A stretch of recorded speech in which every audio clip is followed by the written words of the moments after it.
सबसे पहले तो इतने सारे कोर्सेज हमारे पास हैं और मैक्सिमम लोगों ने प्रिडिक्टिव एस्ट्रोलॉजी किया हो, लाल किताब भी किया हो, कुछ लोग करने वाले हैं।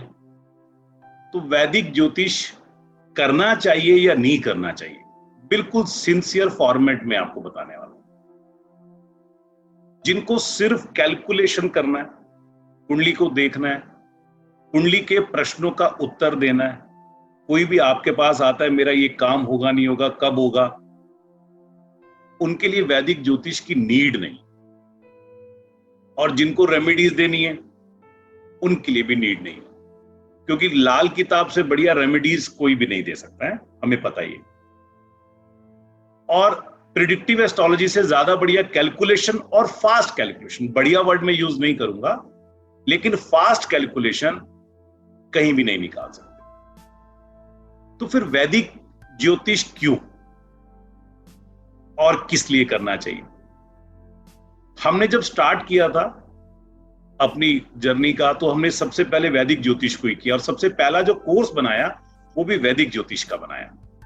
और जो सफलता मिली हमारे को, जिसमें लोग हमारे पास जुड़े, काफी सारे कुछ नए नए संस्थान के स्टूडेंट्स आए, पुराने ज्योतिषी भी आए, तो वो भी प्रभावित किससे हुए? प्रिडिक्टिव एस्ट्रोलॉजी की टेक्नोलॉजी से, कि चाइल्ड बर्थ कैसे कैलकुलेट कर दिया, हेल्थ कैसे कैलकुलेट कर दिया, इंस्टेंट कैसे आंसर दे दिया। और फिर जब इवेंट प्लानिंग टेक्निक हमने यूज करी तो रेमेडीज के अंदर भी बहुत अच्छा काम होने लगा और पता लगा कि यस, ज्योतिष के थ्रू हम लोग कुछ चीजों को फेरबदल भी कर सकते हैं। लेकिन आपको बताएं, जितनी भी साइंस अवेलेबल है, चाहे वो लाल किताब है, चाहे वो प्रिडिक्टिव एस्ट्रोलॉजी है, चाहे वो केपी है, चाहे वो जेमिनी, कोई भी साइंस, चाहे वो पामिस्ट्री ले लो आप, इन सबका जो उद्गम स्थान है ना, जहां से वो निकली है, वो सारी वैदिक ज्योतिष से निकली। अगर आप यहां पर अपनी कैलकुलेशन को मजबूत करने के लिए आए हो तो 1 साल आपको इंतजार करना पड़ेगा। और अगर आप अपने आप को यहां पहचानने आए हो ना कि ऐसा है क्यों, मेरे बारे में सबसे ज्यादा मैं जानता हूं, आपके बारे में सबसे ज्यादा आप जानते हो, कोई नहीं जानता, ये सच्चाई है। लेकिन इस समय अगर मेरी कुछ समस्या है, उसका उत्तर निकालना है, तो मेरा डीबीए जानता है कि ये होने क्या वाला है। मैं थोड़ा सा डीबीए प्रेडिक्टिव को लेके चलूंगा, क्योंकि सब लोग जानते हैं यहाँ पे, कुछ लोग जो नहीं जानते हैं वो भी धीरे धीरे अंडरस्टैंड कर लेंगे। मेरी आज कुछ समस्या है और मुझे उसके बारे में जानना है, मैं तुरंत डीबीए ओपन करूंगा, अपने नक्षत्रास को, उपनक्षत्रास को देखूंगा और आंसर दे दूंगा ये होने वाला है, नहीं होने वाला। लेकिन मेरे साथ हमेशा ऐसा क्यों होता है कि 99% पे पहुंच के सांप सीढ़ी वाला खेल हो जाता है? क्यों? है ना, ये मेरा प्रश्न नहीं है, किसी का भी हो सकता है। या मैं बहुत बहुत दुनिया की नेकी करता हूं लेकिन मेरे को हमेशा बुराई मिलती। या मेरे फादर के साथ मेरी कभी जीवन में क्यों नहीं बनी? मैं तो उनके लिए बहुत केयर करता हूं, उनके लिए जान देना चाहता हूं, है ना। तो ये जो आप कंटेंट करने वाले हो ना 1 ईयर का, ये मैंने कोर्स की तरीके से नहीं बनाया है। और पब्लिक प्यार भी करती है हमें, हमारा हर चीज, हर कंटेंट एक स्पेशल तैयार होता है ना। तो हमने इसको क्यों बनाया है कि आपके जो बेसिक फंडामेंटल है और जो मैथमेटिक्स है वो तो डेफिनेटली होना ही होना। वो तो पहले दिन का क्लास क्या है कि प्लैनेट पढ़ा दो, फिर राशियां पढ़ा दो, फिर उनके गुणधर्म पढ़ा दो, फिर कुंडली देखना शुरू करो। ये कर चुके हो आप, ये आप कर चुके हो। अब आपको ना वो सीक्रेट ढूंढने हैं, वो राज ढूंढने हैं कि आपकी कुंडली के अंदर ऐसे क्यों है जो आपके अपने लिए और किसी के लिए नहीं है। और जब वो डिकोड हो जाएंगे ना, तो आपके पास इतना मटेरियल तैयार हो जाएगा कि आप किसी भी प्रश्न का उत्तर भी निकाल सकते हो और जितनी भी जादुई चीजें हैं ना उनको अपनी कुंडली में खोज सकते हो।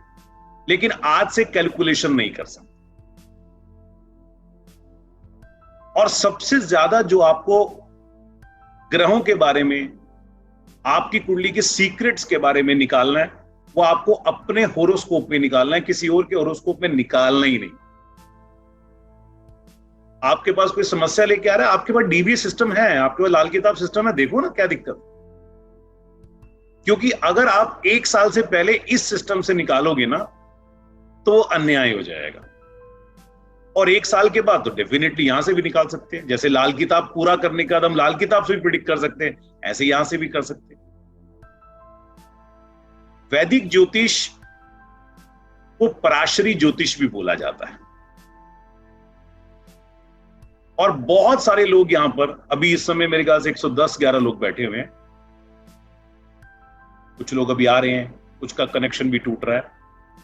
इनमें से मैक्सिमम लोगों ने ना वैदिक ज्योतिष या पराशरी कुछ कुछ कर रखा है, लेकिन किसी को भी ये नहीं पता होगा वाय पराशरी, कि पराशर ऋषि हैं कौन, ये निकला कहां से, किसी को नहीं मालूम। वो पहली क्लास में प्लैनेट पढ़े होंगे बस, खाली सिंपल। आपको पहले ऋषि पराशर पे ले जाने से पहले वैदिक ज्योतिष के 3 स्तंभ होते हैं। पहला ग्रह, दूसरा राशि, और तीसरा हाउसेस, यानी कि भाव। ये हर ज्योतिष में होते हैं। प्रेडिक्टिव में हम नक्षत्रास को ऐड कर देते हैं तो हमारी जो कैलकुलेशन है वो फास्ट हो जाती और एक्यूरेट हो जाती। यहां राशियों का बहुत महत्व है, बिना राशियों के हम गेम ही नहीं खेल सकते। और ग्रहों का महत्व तो हमारी सृष्टि में हर जगह ही है, यानी कि हर कण कण, हर वस्तु, हर इंसान, सब कुछ कहीं ना कहीं प्लैनेट से ही कनेक्टेड। और भाव मतलब कि एक सिस्टमैटिकल तरीके से हर चीज को देने और लेने की व्यवस्था बनी हुई। अब इन तीनों को जब हम जोड़ते हैं ना, ग्रहों को, राशियों को और भाव को, तो परतें खुलने लगती हैं जीवन की। मेरा सूर्य कैसा है, सिंपल देख लो कुंडली में जाके।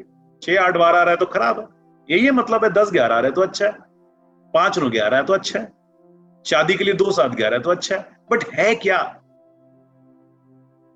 तो अब आपको ना ऋषि पराशर के सिद्धांतों पे बैठ जाना। कैसे बहकना है, आप एग्जाम्पल समझें।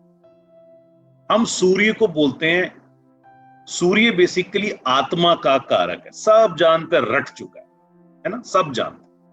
और प्रेडिक्टिव में भी हमने पढ़ाया सूर्य आत्मा का कारक, ऐसी पढ़ा ना, सूर्य आत्मा का कारक है। अब आत्मा को हम मैनेज करने लगे या आत्मा के कारक तत्वास को देखने लगे एक दूसरे के साथ, तो शायद ये प्रैक्टिकल इस जीवन में हो ही नहीं सकता। आत्मा तो किसने देखी नहीं। तो पराशर ऋषि ने ना श्लोकों के अंदर बहुत सारी चीजों का वर्णन दिया, जिसको अच्छे अच्छे ज्योतिषियों ने डिकोड कर दिया, इजी कर दिया। अब सिस्टम देखो, आत्मा मने आत्म, आत्म मने मैं मने स्वयं, मने मेरे बारे में। यही मतलब हुआ ना, आत्मा मतलब मैं, स्वयं मेरे बारे में, मैं अपने बारे में बात कर रहा हूं। दिस इज आत्मा। और लिखवाया कि आत्मा का कारक है, यानी कि मेरा कारक है, मेरा स्वयं का कारक है। और क्या करता है सूर्य? सबको पता है सूर्य एक हीलर है। सुबह आता है, अपनी प्रेजेंस दिखाता है, एनर्जी देता है, हील करता है। तो इसका मतलब मेरी कुंडली के अंदर जहां पर भी सूर्य बैठा हुआ है वहां मैं हूं, वहां मेरा आत्म लगन है। माने उसके साथ जो मेरा संबंध है ना, वो इस जन्म का रिश्ता है।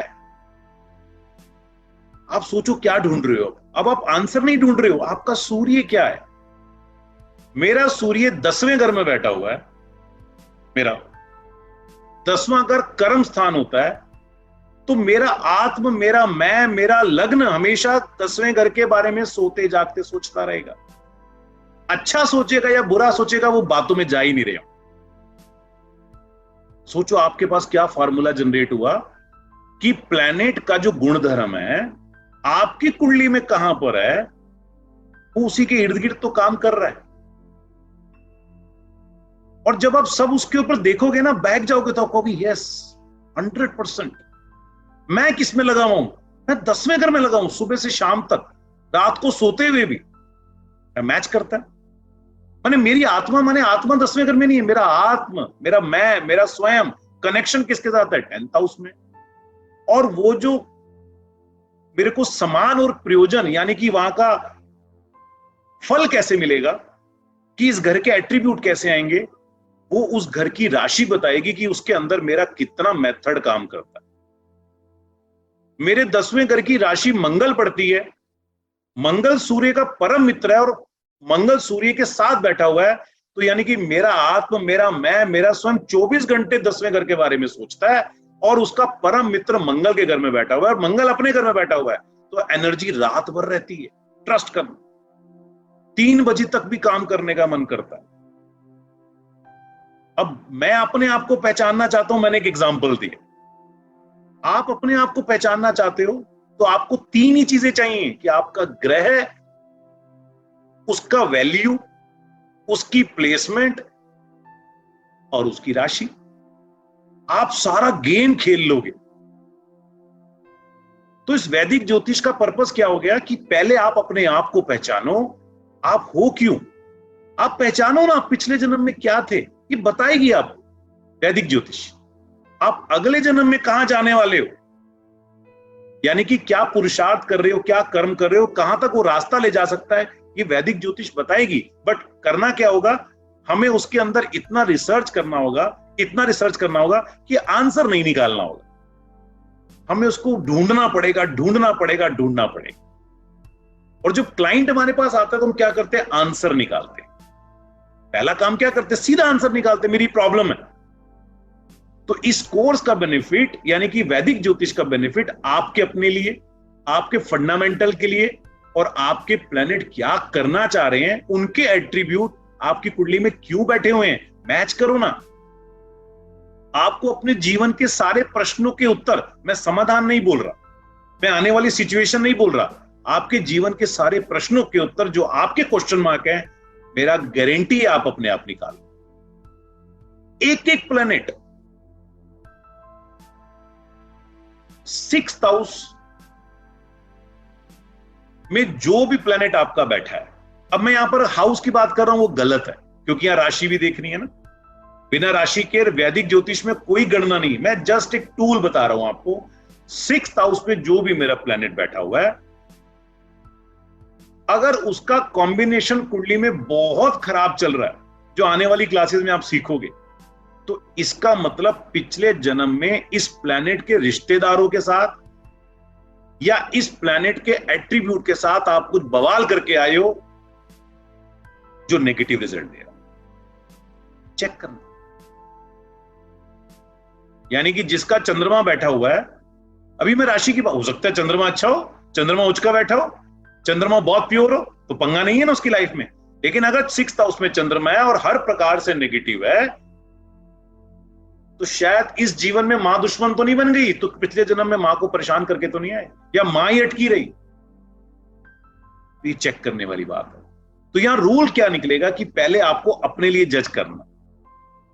तो आप इसमें कंफ्यूज ना हो जाओ, आपको क्या करना है, तीनों चारों मेथड को आपको अलग अलग रखना। यानी कि अगर आप कनेक्ट करोगे तो अपना मेथड अपने आप में लीक कर जाओगे, उसको संभाल नहीं पाओगे। वैदिक ज्योतिष मतलब पहले हम अपने आप को ढूंढेंगे। कैसे ढूंढेंगे, क्या रास्ता है, क्या तरीका है, वो मैं बताऊंगा आपको, क्या फार्मूले मैं बताऊंगा। ऋषि पराशर ने इतने रहस्य दिए हैं, इतने रहस्य दिए हैं, कि हर क्लास के अंदर हम रहस्य ही सीखेंगे। फिर अंत में आप उसको डिकोड करना कि कौन सा मेथड, कौन सा फंडामेंटल मुझे किस कैलकुलेशन में यूज करना। और थोड़ा सा लंबा जर्नी, हम 6 महीने बाद भी अगर प्रॉपर क्वेश्चन का आंसर निकालने लगेंगे तो नहीं निकलने वाला। क्यों? क्योंकि इसका मटेरियल बहुत लंबा है। हमने 1 ईयर में इसको कोशिश की है कि इसको स्क्वीज कर ले। मैं अब आपको थोड़ा सा बेस ऋषि पराशर के बारे में, उनको नमन करने के लिए, कि हम जो यूज कर रहे हैं, जिस मेथड को यूज कर रहे हैं, आया कहां से है, उस मेथड के बारे में क्या मेथडोलॉजी है। ऋषि पराशर मंत्रों और शास्त्रों को जानने वाले बहुत ही बेहतरीन ऋषियों में से एक, बहुत ही बेहतरीन ऋषियों में से। इनकी स्टोरी है इनका गर्भ कैसे हुआ उस पर मैं नहीं जा रहा, एक ब्रह्म ज्ञानी के रूप में थे और इनको स्मृतिकार भी बोला गया। और महर्षि वशिष्ठ सबने सुने, ये उनके पौत्र यानी कि पोते थे। हमें पता होना चाहिए ना हम किस मेथोडोलॉजी को यूज कर रहे हैं। हमने प्रिडिक्टिव में नहीं बताया ना, क्योंकि प्रिडिक्टिव क्या, फास्ट ट्रैक, इंस्टेंट। अब आपके पास हर प्रश्न का उत्तर होगा जो आपको ज्योतिष के अंदर किसी भी कॉन्फ्रेंस को ले जाने के लिए, आप आर्टिकल दे रहे हो, टीवी में बैठे हो, आपको नॉलेज होना चाहिए। तो ये महर्षि वशिष्ठ के पौत्र यानी कि उनके पोते, और महर्षि वशिष्ठ जो थे ये बहुत ही विख्यात ऋषि और वैदिक काल के ऋषि माने जाते हैं। और ये जो सप्तऋषि का तारामंडल है ना, जहां 7 ऋषि होते हैं, उनमें से एक ऋषि हमारे सप्तऋषि में गिने जाते हैं। यानी कि ये सप्तऋषि जो 7 तारों से बनते हैं। आपको पता है सप्तऋषि वो पहले 7 ऋषि थे जिनको ईश्वर ने डायरेक्ट ज्ञान दिया था, इसलिए उनको सप्तऋषि बोला जाता है। माने ईश्वर ने उनको डायरेक्ट ज्ञान दिया था, उसके बाद वो ज्ञान आगे चलना स्टार्ट हुआ। और वशिष्ठ जी जो ऋषि वशिष्ठ थे, ये मेरे आराध्य, मैं राम जी को बहुत मानता हूं, उनके आदर्शों को मानता हूं, उनके गुरु थे और ब्रह्मा जी के मानस पुत्र थे। तो आप देखो सिस्टम कैसे चला आ रहा है। हालांकि पराशर ऋषि इनको फादर के रूप में मानते थे, बाद में उनको कभी उनकी मदर ने बोला कि तुम्हारे दादाजी हैं, ये फादर नहीं है, क्योंकि उन्होंने इनकी पालना की।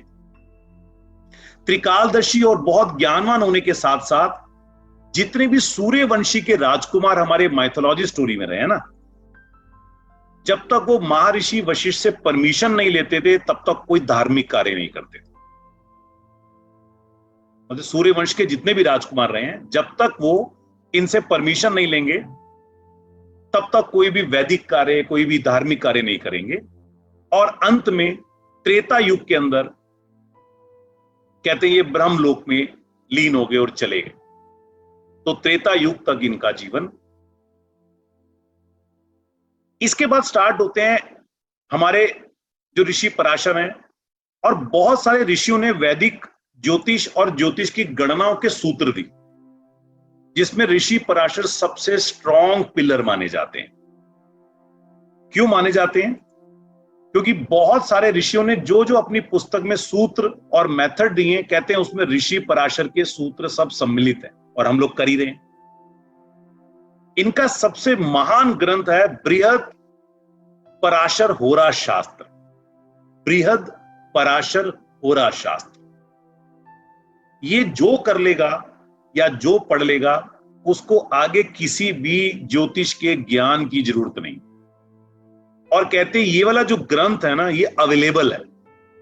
माने बाकी सब जो ऋषि मुनि हुए हैं उनके ग्रंथ पूर्ण रूप से अवेलेबल नहीं है, लेकिन ये ग्रंथ अवेलेबल है, इसलिए इनका स्थान और सर्वोपरि हो जाता है। बृहद होरा शास्त्र के रहस्य, उनके सूत्र, उनके गुण धर्म आज केपी ज्योतिष में, लाल किताब में, नाड़ी ज्योतिष में, जेमिनी ज्योतिष में भी यूज किए जाते हैं। हम लोग जो मेथड पढ़ के आए उसमें बहुत सारे मेथड ऋषि पराशर के ही पढ़े। विंशोत्तरी दशा जो हमारे डीबीए को प्रेजेंट करती है वो इन्हीं की देन। ज्योतिष शास्त्र के जितना भी हमारा ज्योतिष शास्त्र है उस सभी ग्रंथों पर अगर हम एक निगाह डालें, दृष्टि डालें, तो हमें अनुभव मिलता है कि सारे शास्त्रों में पराशर ऋषि के सूत्र हैं। तो इसलिए ये बात कहना गलत नहीं होगा कि इनको सर्वोपरि सबसे स्ट्रॉन्ग पिलर बोला गया। और क्योंकि हम शास्त्रों की बात कर रहे हैं तो एक श्लोक आता है, तीर्थोदक्ष वही नश्च नान्यतः शुद्धि महर्तः। अर्थात जिस प्रकार वेदों का स्वयं प्रमाण स्वतः स्थित है, यानी कि वेदों को अपने बारे में बताने की आवश्यकता नहीं है। कैसे? जैसे तीर्थ स्थान का जल हर कोई बंदा अपने तीर्थ स्थान जाके अपने आप को गौरवान्वित महसूस करता है ना, कि हम वहां दर्शन करके आए, अभी हमने बात भी करा। अग्नि को अपने अग्नि के बारे में शुद्धि बताने की आवश्यकता नहीं है, उसी प्रकार कहते हैं ऋषि पराशर के सूत्रों के बारे में किसी को प्रमाण देने की आवश्यकता नहीं। वो 100% मैच करते हैं और 100% कार्य करते हैं। ये आपको शास्त्रों में श्लोक के रूप में मिल जाएगा। वराहमिहिर एक ऋषि हुए, एक आचार्य हुए, जिन्होंने ज्योतिष के अंदर बहुत सारे सूत्र और नए सिद्धांतों के बारे में चीजें दी हैं। वो भी ऋषि पराशर के ज्ञान को नतमस्तक करते हैं। और फलित ज्योतिष में पराशर सिद्धांतों की महत्वता बहुत ज्यादा है। आप डेली बेसिस पे जब इनके सूत्र पढ़ेंगे तो हैरान हो जाओगे, खत्म होने को नहीं आने वाले। ग्रहों का बल निकालना है, हाउस का बल निकालना है, प्लैनेट के एक सिस्टम निकालने हैं, तो खत्म होने वाला नहीं।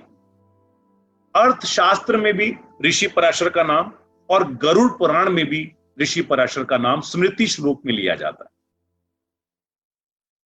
पराशर शब्द का मतलब आप जानते हैं?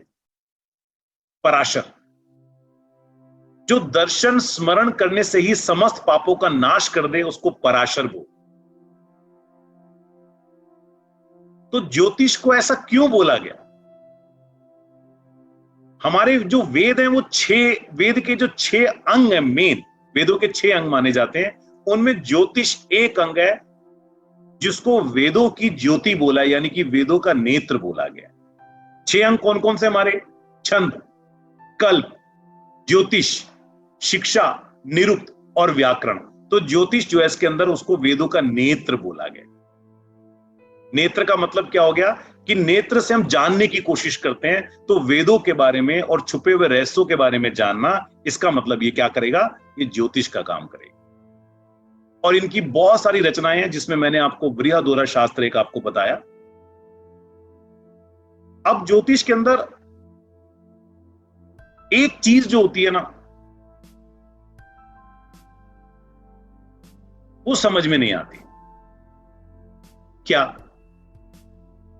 एक स्टोरी के रूप में आपको बताता हूं, क्योंकि आप जो परतें खोलेंगे ना आपकी, मतलब जो रहस्य खुलेंगे, वो आपके अपने लिए और आपके ग्रहों के बारे में जितनी भी डिटेल जानकारी है कि क्या करने आया है, क्यों करने आया है, क्या कर सकता है, कैसे कर सकता है।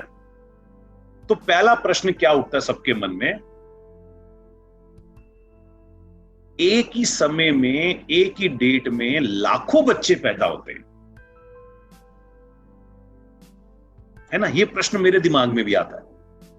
हालांकि ये तो प्रिडिक्टिव में भी आता है, लाल किताब में भी आता है, न्यूमरोलॉजी में भी आता है ना, लेकिन क्योंकि अब ऋषि पराशर की बात कर रहे हैं ना, और जब ऋषि पराशर की बात कर रहे हैं तो फंडामेंटल सिद्धांतों की बात कर रहे हैं।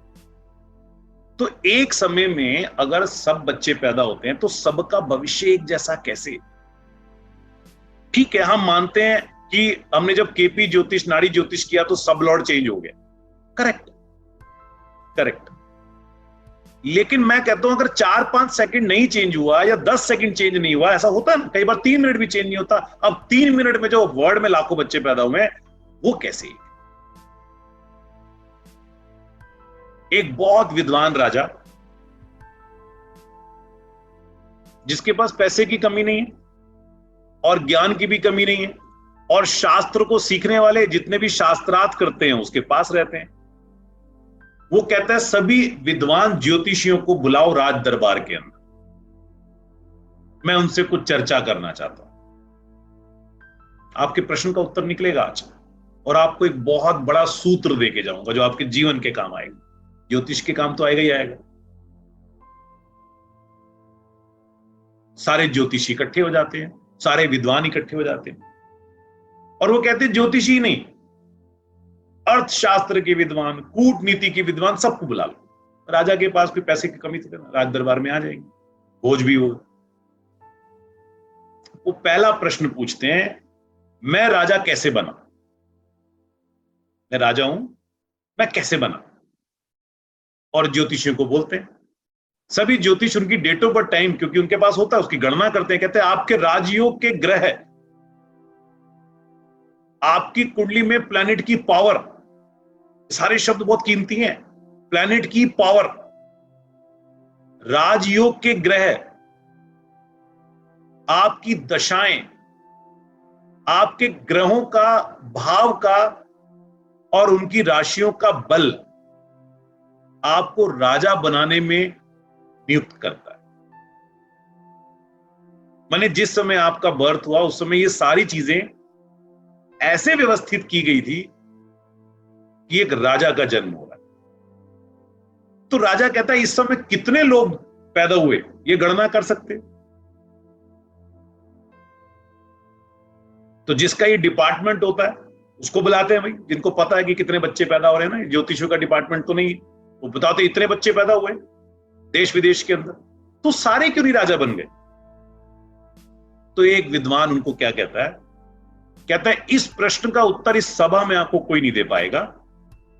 यहां से 40 कोस माने 40 किलोमीटर लगा लो, 40 किलोमीटर दूर एक इंसान आपको मिलेगा, थोड़ी सी आग जली होगी उसके सामने, वो आपके प्रश्न का उत्तर देगा। राजन, ये मेरा विश्वास है। राजन अपना घोड़ा उठाते हैं और चल देते हैं, 2-4 सैनिक भी ले लेते हैं साथ में, और आगे जाते हैं तो देखते हैं एक आदमी आग में अंगारे खा रहा होता है। अंगारे समझते हो, अब जो कोयला जल जाता है ना, अंगारे खा रहा है। इसको देख के घिन आती, क्या कर रहा है ये, आग के खा रहा है, कोयले खा रहा है। जैसे ही वो राजन उसके पास जाते हैं, कहते हैं राजन यहां मत आना, मेरे पास समय नहीं है, मुझे बहुत भूख लगी है, मैं अपना भोजन कर रहा हूं। तेरे प्रश्न का उत्तर मैं नहीं दूंगा, तेरे प्रश्न का उत्तर उस पहाड़ी के पीछे एक इंसान है जिसकी सबसे अलग कुटिया है, वो देगा। राजन हैरान होता है और राजन वहां से चला जाता है।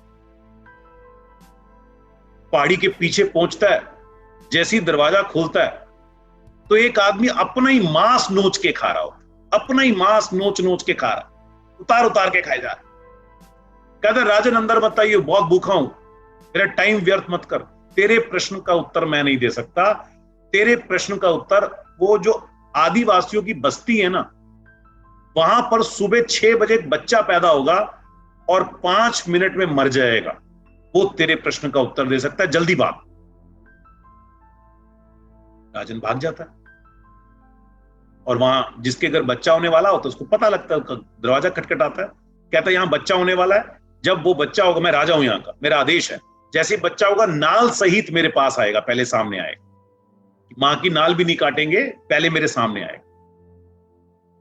बच्चा पैदा होता है, बच्चा आता है, राजन कहता है मेरे पास समय नहीं है, लेकिन फिर भी मैं तेरे प्रश्न का उत्तर दूं। कहता है पिछले जन्म में हम 4 भाई थे,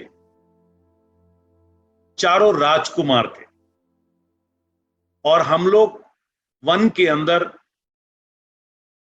शिकार कर रहे थे और हमें 4 दिन हो गए, हम भूखे प्यासे थे क्योंकि हमने कुछ ना कुछ शिकार करके जाना था। तो हमें वहां पर एक आटे की पोटली मिली और हमने क्या किया, वहां लकड़ी जला के 4 रोटी बनाई, मोटी मोटी रोटी बनाई जिसको बाटी बोलते हैं, और हम चारों ने बांट ली खाने के लिए। और सबसे पहले जैसे हम रोटी खाने लगते हैं तो एक सन्यासी आता है और बड़े भाई से रोटी मांगता है। तो वो कहता है तेरे को दे दूंगा तो क्या मैं ये जली हुई आग खाऊंगा? तो आज वो आग खा रहा है। दूसरे भाई से पूछा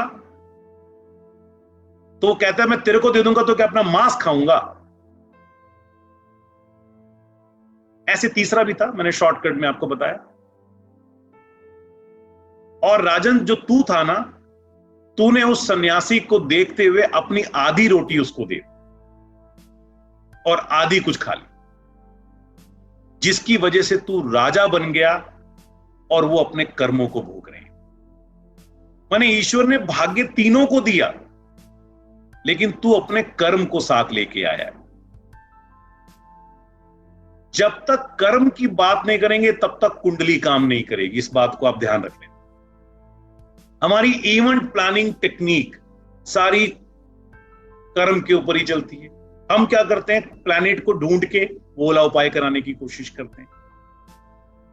जब आप ढूंढोगे ना कि आपका ग्रह क्या करने के लिए आया है, आपको पता लगेगा मेरा सूर्य क्या करने आया है, मेरा चंद्रमा क्या करने है, ये आपको आ जाएगा। तब आपको क्या करना पड़ेगा? आपको अपने ग्रहों के अगर रिजल्ट नहीं मिल रहे तो क्या करना पड़ेगा? उनको पॉलिश करना पड़ेगा ना, यानी कि आपको कर्म अच्छा करना पड़ेगा। तो बिना कर्म के भाग्य काम नहीं करेगा। अगर सभी लोग उस टाइम पीरियड में पैदा हुए हैं जिस टाइम पीरियड के अंदर राजा बनना था, तो राजपाट उसी को मिला जिसके कर्म भी अच्छे थे, यानी कि जिसके पास ब्लेसिंग्स भी थे। अब जो ज्योतिष शास्त्र है ना, वो किन 3 आधारभूत फंडामेंटल पे चलता है। ज्योतिष शास्त्र यानी कि ज्योतिष का शास्त्र, कर्तव्य शास्त्र है ना, अपने कर्तव्य का पालन करना, और व्यवहार शास्त्र यानी कि बिहेव करना। आप अच्छे एस्ट्रोलॉजर हो लेकिन आपका बिहेवियर अच्छा नहीं है, कर्म अच्छे नहीं है। आपका बिहेवियर अच्छा है लेकिन आपके कर्तव्य अच्छे नहीं है। राजा का कर्तव्य अच्छा था ना उस समय। तो ज्योतिष शास्त्र तीनों के साथ कंबाइन करके काम करता है, और जब आप अपने प्लैनेट को तीनों वेवलेंथ में ढूंढोगे, आपको एग्जैक्ट आंसर मिलने स्टार्ट हो जाएंगे। अब बात करते हैं 9 ग्रह। हमारे 9 ग्रह, राशियां और भाव, सिर्फ इन 3 पर ही हमें स्टडी करना है, और इन तीनों से हमें आंसर निकालना है कि हमारा चक्र कहां से बनता है। ज्योतिष कहता है कि जो हमारा पिछला जन्म था, ये 5वां घर बताता है, पूर्व जन्म, और जो हमारा आने वाला जन्म है 11वां घर बताता है। 12वां घर इसी साल का और पिछले जन्म का लेन देन बताता है। तो सारा कुछ तो छुपा हुआ है इसके अंदर, एक एक चीज छुपी हुई। आपकी कुंडली में सभी प्लैनेट के कुछ ना कुछ एट्रीब्यूट्स हैं। अब यहां पर हम नेगेटिव एट्रीब्यूट्स नहीं पढ़ रहे, हम पढ़ रहे हैं कि वो करने क्या है, चाहे वो पॉजिटिव है या नेगेटिव। आपको पता है राहु आपकी कुंडली को कितना ऊंचा लेके जा सकता है? राहु को हम लोग क्या बोलते हैं? राहु ऊंचा लेके जा सकता है। राहु हमारी कुंडली का एक तरीके का लीडर भी है, सारे ग्रहों का लीडर नहीं है, हमारी कुंडली का लीडर। क्यों? क्योंकि वो भ्रम करता है, उसमें इतनी पावर है कि वो इल्यूजन क्रिएट कर देता है। बट इल्यूजन भी तो एक इंटेलिजेंस ही है, इल्यूजन भी तो एक टाइप का इंटेलिजेंस ही है। आपका राहु जहां बैठा हुआ है ना, आपका भ्रम, आपका इल्यूजन, आपके आगे बढ़ने की क्षमता, वही घर बताने वाला है और वहां की राशि बताने वाली। मेरे पति से पत्नी से मुलाकात कैसे होगी, ये आपको आपके घर, आपके जीवन साथी और जीवन साथी की राशि बताने वाली। मैंने आप समझ के तीनों का चक्कर, यानी कि ग्रह, राशि और भाव, इन तीनों का जब हम एक कॉम्बिनेशन बनाएंगे तो हर प्रकार की चीज निकाल सकते हैं। और अभी तक हमने जितनी बातें करी, हमने बोला हम सॉल्यूशन निकाल रहे हैं, हमने बोला हम प्रेडिक्शन निकाल रहे हैं। तो पहला काम, हमें अपने प्लैनेट को खोजना है, हमें अपने प्लैनेट को ढूंढना है। तो यहां डाउट्स क्रिएट नहीं होंगे, यहां आपको मटेरियल डेली बेसिस पे एक कंसेप्ट क्लियर करना। नवांश, अभी पूजा जी बोला नवांश पढ़ लिया, क्या है, क्यों है, वो क्या बता सकता है, क्या राज खोल सकता है? मेरी कुंडली में जीवन साथी इतना ब्रिलियंट है लेकिन वो क्यों नहीं है, तो नवांश राज खोल देगा।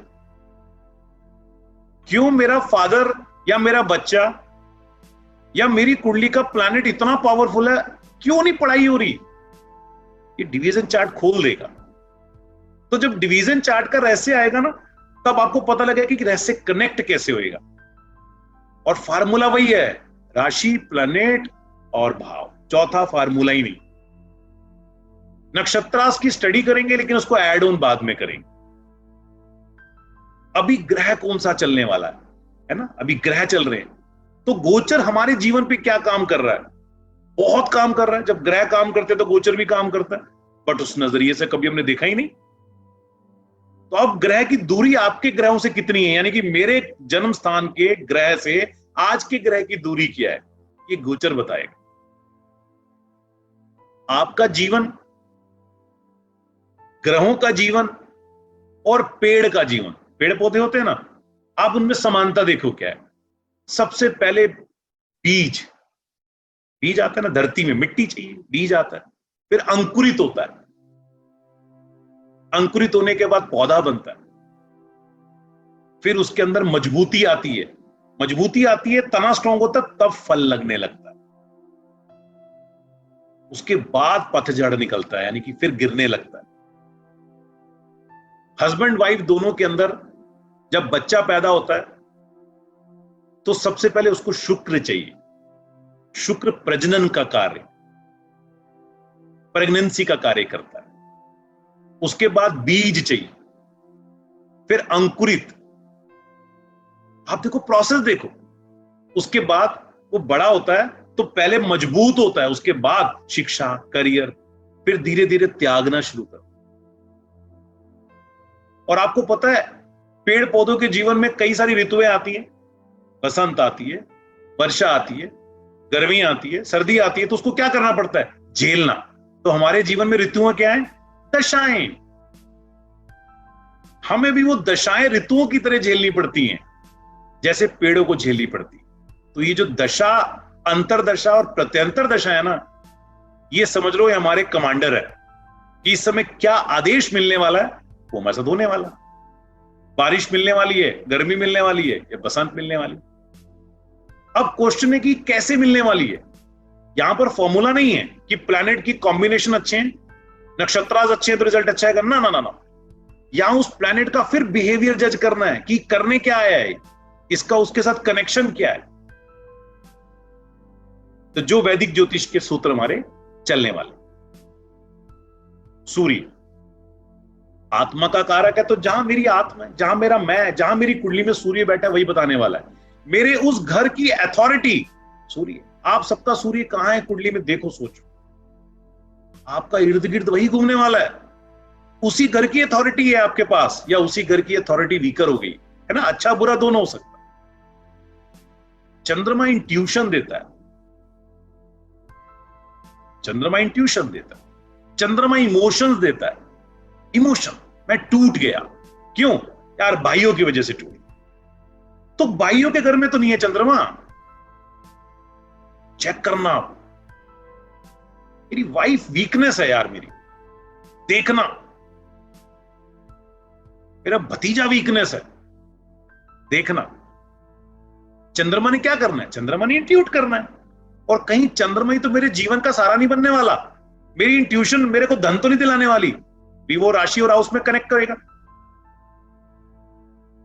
मंगल साहस देता है, मंगल पराक्रम देता है, मंगल मजबूती देता है।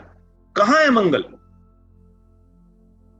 अगर मंगल मेरा जिस हाउस में प्लेस्ड है, जिस राशि में प्लेस्ड है, वही तो मजबूती दे रहा है वो। और कहीं मैं उसी को तो नहीं तोड़ रहा। सोचना। इसको जो हमने वीकली 1 क्लास रखा है ना, क्योंकि ये कंटेंट सोचने के लिए है। और आपको जो पहला एक्सरसाइज करना है वो अपनी कुंडली पे करना, आंसर नहीं निकालने, आपको सोचना ही सोचना है कि यस, मेरा मंगल यहां बैठा हुआ कर क्या रहा है। 10th हाउस में मंगल अपनी राशि में, मैंने आपको बताया सूर्य के साथ बैठा हुआ। आपको शेयर करूंगा एक प्रोजेक्ट के बारे में, यानी कि अंत समय के अंदर भी एक ऐसा प्लान बना रखा है और आप सब लोग उसमें पार्टिसिपेट करने वाले हो, सब लोग। वो बताऊंगा आपको मिड ऑफ द कोर्स के बीच में, और आप कहोगे कल से ही शुरू करने वाले। तो वो मंगल करता पता क्या है? वो वही विल पावर कहां दे रहा है? वो काम में तो विल पावर दे रहा है। मैंने एक एक फॉर्मूला, एक एक ग्रह अपना निकाल निकाल के कनेक्ट किया हुआ, आपको भी निकालना। बुध, मरकरी है ना, मरकरी बहन होती है, बेटी होती है, बुआ होती है, व्यापार होती है, सब पता है आपको, है ना, सब मालूम है, सब पता है। मरकरी क्या है? मरकरी आपकी एक तरीके से बुद्धि है। कहां चल रही है? क्या बुद्धि ही लग्जरी तो नहीं दिलवा रही? क्या बुद्धि से ही तो पैसा नहीं आएगा जीवन में? कौन से कहां पर कनेक्टिंग है, चेक करना भाई। मरकरी 11वें घर में बैठा हुआ है, 11वां घर गेन का है, पैसा तो वाणी से ही आएगा,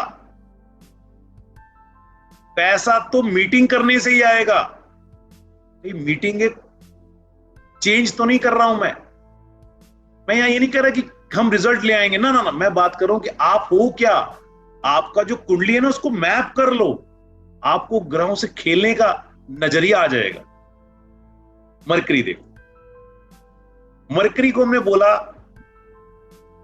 वाणी, मरकरी को हमने बोला संदेश। मरकरी क्या देता है? सूचना देता है, सूचना। तो आपकी कुंडली में मरकरी जहां पर है वो सूचना दे रहा है, सूचना। क्योंकि कंसल्टेशन में नहीं निकलने वाला ये पॉइंट है ना, ये आपके मंथन से ही निकलने वाला। गुरु, बृहस्पति, नॉलेज। गुरु को जीव भी बोलते हैं, गुरु को मर्यादा भी बोलते हैं। गुरु मर्यादा है, मर्यादा। उच्च ज्ञान है, बड़े बुजुर्ग है, नॉलेज है। गुरु सौभाग्य भी है, गुरु परंपरा भी है, और गुरु देव कृपा भी है, देवों की कृपा। कहां है गुरु? मेरा गुरु कहां बैठा है, क्या करने आया है? तो राशि का गुणधर्म और आपके हाउस का गुणधर्म जब आप मैच करोगे ना, तो आपको पता लगेगा गुरु कर क्या रहा है। कोई खराब नहीं है राशि, कोई ग्रह खराब, हर घर के एट्रीब्यूट है अपने ही। यहां नेगेटिव पॉजिटिव की बात ही नहीं कर रहे, अभी सिर्फ पहचान की बात कर रहे। अब किसी को लगता है मेरा गुरु जो है ना, मेरा गुरु, किसी का भी गुरु, मेरा अपनी ही राशि का होके, है ना, अपनी गुरु की राशि का होके 9वें घर में बैठ गया, तो सारी देवी कृपा, सारा सौभाग्य कहां से मिलेगा? या कहां क्रिएटेड है? फादर के पास ही तो क्रिएटेड है, वो आपके धर्म स्थान में ही तो क्रिएटेड है। गुरु के बाद आते हैं, देखो, शुक्र। हमारा सारा जो पैसा है ना, एक तरीके का पैसा नहीं बोलूंगा, हमारी जो लग्जरी, हमारे जितने भौतिक सुख हैं, वो शुक्र है। हमारी कुंडली में क्या मैपिंग है उसकी, क्या कहां से क्या क्रिएट कर सकता है? खूबसूरती है ना, खूबसूरती भी शुक्र है।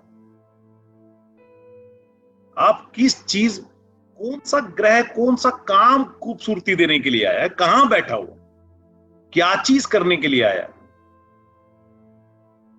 शुक्र के बाद देखो शनि। शनि रिलैक्स, ठहराव, रिलैक्स। अब शनि धीरे चलता है, शनि डिले करता है, सबको पता है। शनि दारू है, शनि सब कुछ है। शनि रिलैक्स करता है, रिलैक्स भी बहुत जरूरी है ना।